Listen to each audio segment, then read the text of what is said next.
kumusta po kayong lahat? Celebrity Chika Time po muna tayo at may inihanda po akong chika para sa inyo. Tara po't magchika na po tayo. May Mendoza at Alden Richards, ito pala ang mga pinagkakaabalahan ngayon at aabangan sa kanila. Yes, mga celebrity chika time, yan po ang ichichika ko sa inyo na lubos rin pong usap-usapan sa social media ng mga netizens, lalong-lalo na nga po ng mga followers at supporters ni Maine at Alden. Ito po ang kanilang latest ganap ngayong araw. Bago po tayo dumako riyan, nais ko po munang batiin mga timbahay, tinabroad at mga seniors natin dyan. Shout out po sa inyong lahat at happy Wednesday po. Ayan, at present na naman nga pong muli ang ating Mengay sa EAT Bulaga at look ang kanyang OOTD ay kanyang favorite color na yellow gold or yellow egg.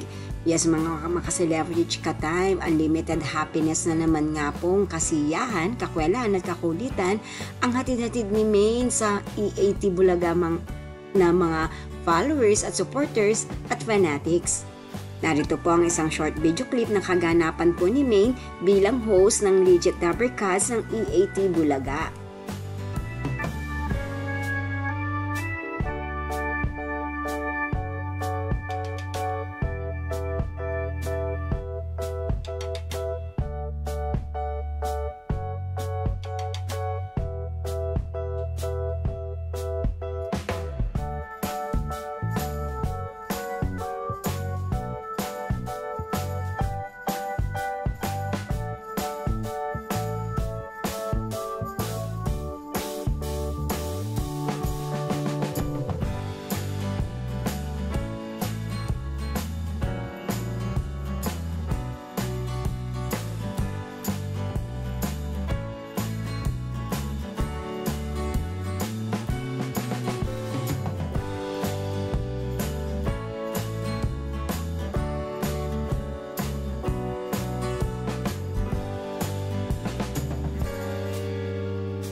Samantala si Alden, ito naman po ang kanyang pagkakaabalahan, ang kanyang pelikulang Family of Two, a mother and son story na kung saan nga po ay magsisimula na po sila ng cinema tour ng kanyang mama Sharon Cuneta.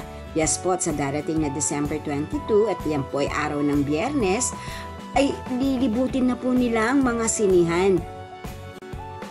Papasyal po sila sa SM Valenzuela, SM North EDSA, SM Mega Mall at SM Mall of Asia. Paniguradong pagkakaguluhan at didumugin na naman po ang Asia's multimedia star sa kanyang cinema tour po na ito. Yan po ang aking Chikam Days for today. Salamat po sa inyong panonood. Huwag po kalimutang mag-subscribe. Pwede po mag-comment sa ibaba. Basta't wag lamang po harsh o nakakasakit sa isa't isa. Salamat po muli. Spread love, not hate.